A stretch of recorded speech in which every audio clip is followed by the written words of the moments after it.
This is Aaron Squire, and I'm going to do a video log on some of my progress on learning how to use RPG Maker VX Ace. And so what I've done here is I'm just going through this for my own personal, so I can look back and try to figure out if I'm actually making progress or not, because sometimes when I'm working with a lot of things with a lot of long-term projects, it's difficult for me to see the light at the end of the tunnel.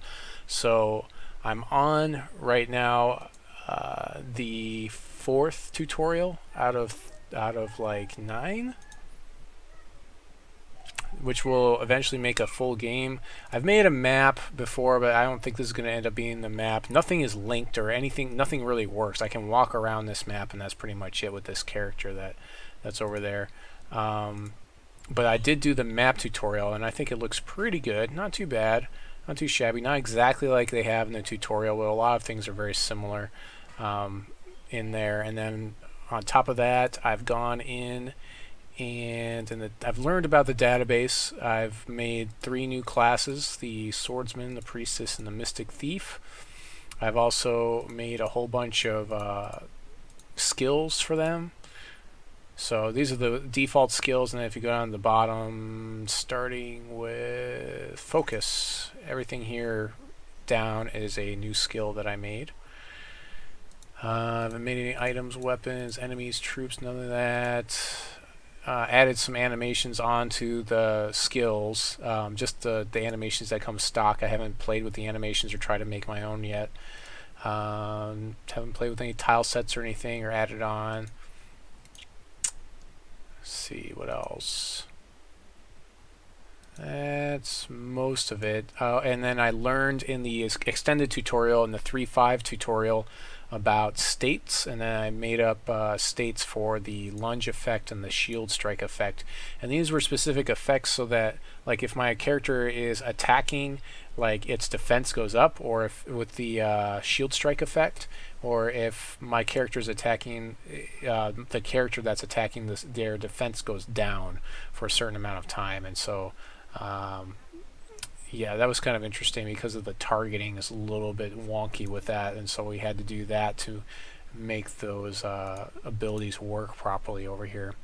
So overall, I'm enjoying the tool, and it's just something I really need to stick with and just keep going and doing. Hopefully I'll be able to get through 4 pretty soon and get through all the tutorials. The end game is making my own one of my old Dungeons and Dragons modules that I've made up, and putting that in game state, and then eventually taking that world and being able to produce updates to the world that people will be able to play through.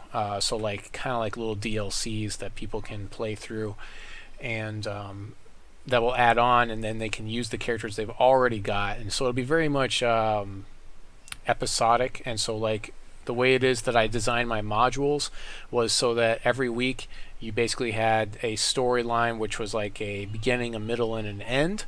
And so that way people would feel like they accomplished something at the end of the night, at the end of the session. Usually 2 to 3 hour sessions is when I was doing this. And I've got something like 7 or 8 modules already written up, so I can take those and convert those pretty easily, except for a couple of them the dialogue came from an anime, and so I don't really want to use those as much. It's mostly from the Rune Soldier anime that I pulled a lot of this stuff. This video probably won't go up on YouTube right away. I think what I'm going to do is post it, and when I finish a project, I will unleash everything all at once, and so that way people can look through where I've gone, where I've come from, and I can kind of showcase the game here and there.